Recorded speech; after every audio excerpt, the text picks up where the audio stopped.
Hello everyone, warm welcome to the channel Learn and Upturn. In our today's video, I will talk about B.Ed in 2025.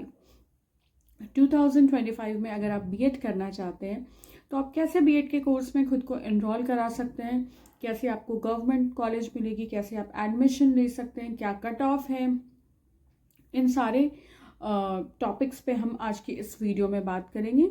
Because अभी के time पे बहुत लोग हैं जो teacher को अपना करियर बनाना चाहते हैं, स्कूल टीचिंग करना चाहते हैं, basically government and private schools में, तो उसके लिए B.Ed मैंडेट है।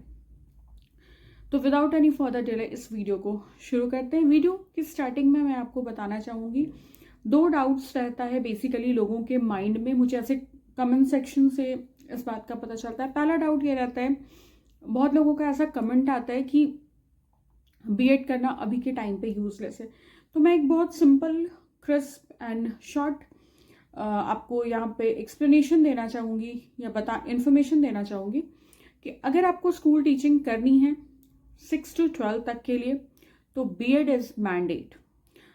प्राइमरी सेक्शंस के लिए अगर आपने DLED भी किया है, एलिमेंट्री जो क्लासेस होते हैं, प्राइमरी जो क्लासेस होते हैं, उसके लिए अगर आपने DLED किया है तो B.Ed की ज़रूरत नहीं है। बट 6 to 12 आपको पढ़ाना है तो B.Ed is mandate for government and private schools as well. बहुत लोगों को ये भी सेकंड जो कन्फ्यूजन है वो ये है कि स्टार्टिंग ऑनवर्ड्स फ्रॉम 2025 B.Ed जो है वो 2 years का जो B.Ed का कोर्स है, जो ड्यूरेशन है वो क्लोज्ड हो जाएगा। ऐसा बिल्कुल भी नहीं है। इसी नोट पे हम इस वीडियो की शुरुआत करते हैं।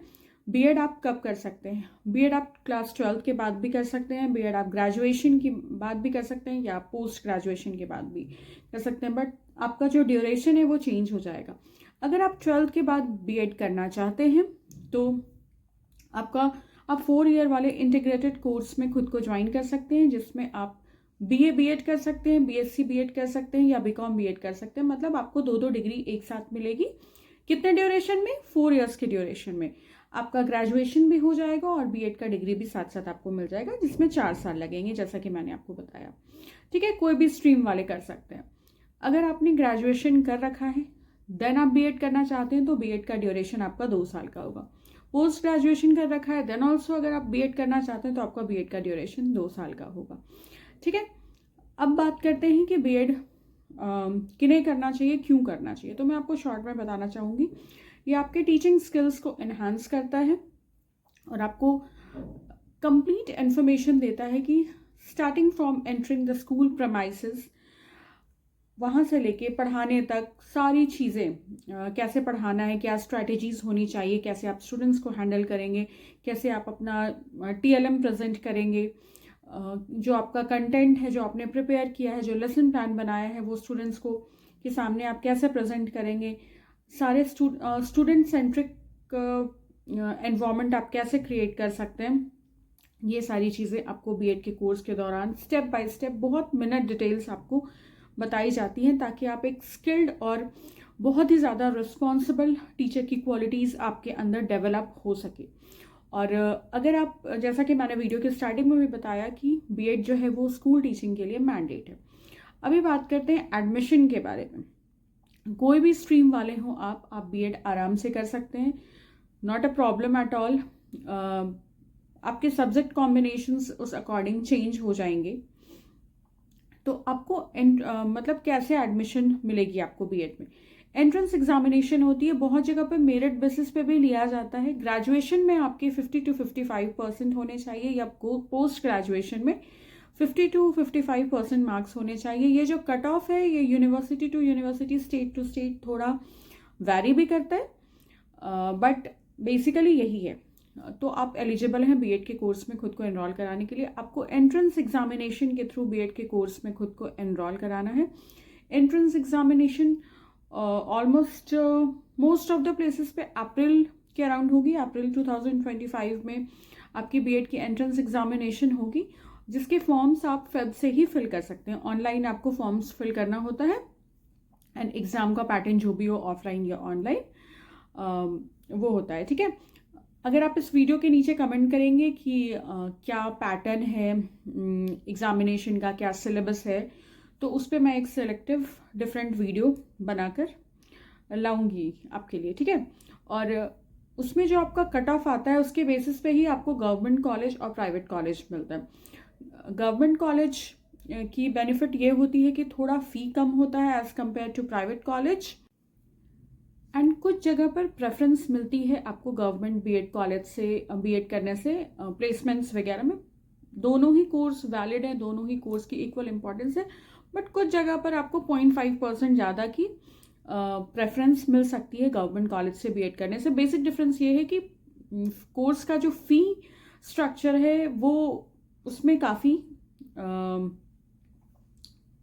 वैरी करता है। गवर्नमेंट कॉलेज और प्राइवेट कॉलेज का जो फ़ी है, गवर्नमेंट कॉलेज की फ़ी काफ़ी इकोनॉमिकल होती है, प्राइवेट कॉलेज की जो फ़ी होती है वो थोड़ा हेवियर साइड पे पड़ती है पॉकेट पे, ठीक है। तो अब आपको गवर्नमेंट और प्राइवेट कॉलेज कैसे मिलेगा, तो आपका जो एंट्रेंस एग्जामिनेशन होगा उसके कट ऑफ के बेसिस पे, सपोज दैट आपका एंट्रेंस एग्जामिनेशन का फुल मार्क्स जो है वो 400 है, तो अगर ये कट ऑफ हर again university to university, state to state differ करता है, तो अगर आपने 60 to 70% लाया है, मैं एक अप्रॉक्स आइडिया बता रही हूँ आपको, तो आपको गवर्नमेंट कॉलेजेस अलॉट होंगे। और अगर आपने 60 to 70% नहीं ला पाया आप, तो आप शॉर्टलिस्ट तो होंगे लेकिन आपको प्राइवेट कॉलेजेस मिलेंगे। एज सच प्राइवेट कॉलेजेस में भी कोई इशू नहीं है, दोनों बिल्कुल सेम है, बस फीस स्ट्रक्चर का थोड़ा सा इशू होता है। ध्यान देने वाली बात यहाँ पर यह है कि जिस भी कॉलेज में आप एडमिशन लेने जा रहे हैं वहाँ पर 2 बातों का स्पेसिफिकली ध्यान रखें, बहुत ज़्यादा ध्यान रखें, तभी आपकी कोर्स वैलिड कहलाएगी और वो कोर्स आपके लिए यूजफुल होगा। सबसे पहली चीज़ तो ये है कि वो कॉलेज प्रॉपरली एफिलिएटेड होना चाहिए NCTE के द्वारा, national council for teachers education. आप NCTE के वेबसाइट पे जाके उस कॉलेज का नाम चेकलिस्ट में चेक कर सकते हैं कि वो कॉलेज एफिलिएटेड है या नहीं फॉर बीएड, ठीक है। सबसे पहली पॉइंट ये होती है। दूसरी पॉइंट ये है कि affiliation for the year you are appearing, suppose that आप 2025 to 2007 के लिए अपने आप को एनरोल करा रहे हैं, बिकॉज 2 साल का कोर्स है बीएड अभी, तो उस सेशन के लिए उस कॉलेज को मान्यता प्राप्त है कि नहीं। बेसिकली होता ये है कि पर्टिकुलरली किसी कॉलेज को एफिलिएशन मिल जाती है स्टार्टिंग में, सारी चीज़ों, सारी एमिनिटीज़ को देखते हुए जो वो मतलब फुलफिल करते हैं, जो क्राइटेरियाज हैं उसको फुलफिल करते हैं, तो एफिलिएशन मिल जाती है। बट देयर आफ्टर जब इंस्पेक्शन होती है तो अगर कहीं कुछ लैकिंग होता है या कुछ लूप होल्स होते हैं तो कई बार रजिस्ट्रेशन सीज भी हो जाती है, एफिलिएशन सीज हो जाती है। सपोज दैट पर किसी पार्टिकुलर कॉलेज को 2023 to 2025 के लिए एफिलिएशन मिली, बट जब वापस से चेक किया गया तो इंफ्रास्ट्रक्चर में लूप होल्स पाया गया, लाइब्रेरी में लूप होल्स पाया गया, या जो फैकल्टी है वो उतनी सफिशिएंटली केपेबल नहीं है स्टूडेंट को गाइड करने के लिए, तो जो एफिलिएशन है वो रद्द भी कर दी जाती है, कैंसिल भी कर दी जाती है। तो आप जिस सेशन में एडमिशन ले रहे हैं उस सेशन के लिए वो कॉलेज एफिलिएटेड है कि नहीं, वो भी आप वेबसाइट पे चेक कर सकते हैं। ये दोनों चीज़ बहुत ज़रूर से चेक कर लीजिएगा। और डिस्टेंस भी बहुत मैटर करता है, because this is a super active course, तो आपके कॉलेज का क्या डिस्टेंस है। आपको कुछ कॉलेजेस के ऑप्शंस मिलेंगे, तो जो सबसे नियर बाई कॉलेज ऑप्शन होगा वो आप सेलेक्ट करें तो आपके लिए सबसे ज़्यादा बेटर रहेगा। इस कोर्स में आप क्या पढ़ेंगे, तो इस कोर्स में आपके कॉमन पेपर्स होंगे, कुछ 4 या 5 आपके कॉमन पेपर्स होंगे जो सभी स्ट्रीम के स्टूडेंट सेम सब्जेक्ट्स पढ़ेंगे, जैसे फिलॉसफी हो गया, साइकोलॉजी हो गया, एजुकेशनल साइकोलॉजी हो गया, चाइल्ड साइकोलॉजी हो गया, स्टूडेंट सेंट्रिक एजुकेशन हो गया, या फिर गाइडेंस एंड काउंसलिंग हो गया, या टीचिंग के बारे में, लर्निंग के बारे में, स्कूल एक्टिविटी के बारे में, करिकुलम के बारे में, सारे स्ट्रीम जो भी साइंस, आर्ट्स, कॉमर्स, जिस भी स्ट्रीम से आप आ रहे हैं सारे स्ट्रीम वाले ये कॉमन पेपर्स पढ़ेंगे। इसके अलावा 2 ऐसे पेपर्स भी आपको पढ़ने हैं जो आपके खुद के स्ट्रीम के हैं। उसमें आपको लाइक सब्जेक्ट कंटेंट नहीं पढ़ना है, उसमें आपको बेसिक नॉलेज गेन करनी है, जिसे हम मेथड पेपर बोलते हैं या टीचिंग पेपर बोलते हैं या पेडागोजी पेपर बोलते हैं, जिसमें आपको ये सिखाया जाता है कि आप उस सब्जेक्ट के टीचर कैसे बन सकते हैं, उस सब्जेक्ट के टीचर में क्या क्या क्वालिटीज़ होनी चाहिए, कैसे आप वो सब्जेक्ट अपने स्टूडेंट्स को पढ़ाएंगे, क्या TLM यूज़ करेंगे जो कि टीचिंग लर्निंग मटेरियल होता है। ये सारी चीज़ें उस सब्जेक्ट के परफेक्ट टीचर बनने के लिए क्या क्या क्वालिटीज़ आपके अंदर होनी चाहिए, क्या क्या टीचिंग स्किल्स होनी चाहिए, क्या क्या टीचिंग स्ट्रैटेजीज होनी चाहिए, ये आपको सिखाई जाती है। उस जो मैंने आपको पेडागोजी या मेथड पेपर या टीचिंग पेपर बोला, वो आपका अपने स्ट्रीम का सब्जेक्ट होगा। और ये जो 2 सब्जेक्ट आप सेलेक्ट करेंगे जो आपने पढ़ाई करी है, वो आप इस कोर्स के दौरान आपको पढ़ाने का भी मौका मिलेगा, ताकि आपका एक रिहर्सल हो सके, आपके अंदर की जो हेजिटेशन है वो जाए। आपको किसी पार्टिकुलर नियर बाई स्कूल में भेजा जाएगा जहाँ पर जाकर आपको एक पार्टिकुलर ड्यूरेशन के लिए पढ़ाना होगा वहाँ के स्टूडेंट्स को वो सब्जेक्ट जिसमें आपने या तो ग्रेजुएशन किया है या 12th किया है। सपोज दैट आप साइंस के स्टूडेंट्स हैं, आपने फिजिक्स ऑनर्स किया है, तो आप फिजिक्स पढ़ाएंगे उस स्कूल में जाके स्टूडेंट्स को, और उसके साथ ही एक और कोई सब्जेक्ट जो आपने ग्रेजुएशन में पढ़ा है फिजिक्स के अलावा, वो आप जाके उस स्कूल में पढ़ाएंगे। इसे हम कहते हैं टीचिंग प्रैक्टिस। टीचिंग प्रैक्टिस में आपको भेजा जाएगा किसी पार्टिकुलर स्कूल में पढ़ाने के लिए, ठीक है। कोई भी इस कोर्स को कर सकता है। जो क्राइटेरिया है, जो मिनिमम क्वालिफिकेशन है वो 12th है। मोस्ट ऑफ द लोग ग्रेजुएशन करते हैं, बहुत लोग पोस्ट ग्रेजुएशन की बात करते हैं। तो पोस्ट ग्रेजुएशन की बात करने का बेनिफिट ये होता है कि आपको 11th 12th भी पढ़ाने को मिलेगा। अगर आप पोस्ट ग्रेजुएट एंड B.Ed दोनों हैं तो आप क्लास 11th एंड 12th को भी टीचिंग प्रैक्टिस के दौरान पार्टिकुलर स्कूल में पढ़ा सकते हैं। ये आपके लिए एडेड बेनिफिट हो जाती है, ठीक है।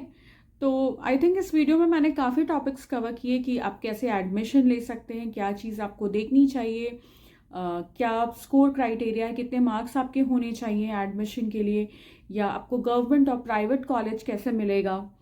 और अगर आप डिटेल में वीडियो चाहते हैं कि मतलब कितने नंबर पे गवर्नमेंट या प्राइवेट कॉलेज मिलेगा, तो आप कमेंट कर सकते हैं। मैं डेफिनेटली उस टॉपिक पे वीडियो बनाऊंगी। तो ये कुछ पॉइंट्स हैं जो आपको कहीं कहीं पे मेरिट बेसिस पे भी एडमिशन होता है, और अगर आप रेगुलर क्लासेस नहीं कर सकते हैं तो आप कॉरेस्पॉन्डिंग यानी इग्नू से या बहुत सारे ऐसे ओपन यूनिवर्सिटीज़ है जहाँ से भी आप B.Ed कर सकते हैं, जो भी वैलिड है। बस जो 2 पॉइंट मैंने आपको याद रखने को बोला वो ध्यान में रखिएगा, एंड देन एडमिशन लीजिएगा, कहीं पे भी आप एडमिशन ले, ठीक है। और B.Ed से रिलेटेड किसी भी अगर मुझसे कोई पॉइंट मिस हो गई हो तो आप मुझे कमेंट सेक्शन में पूछ सकते हैं।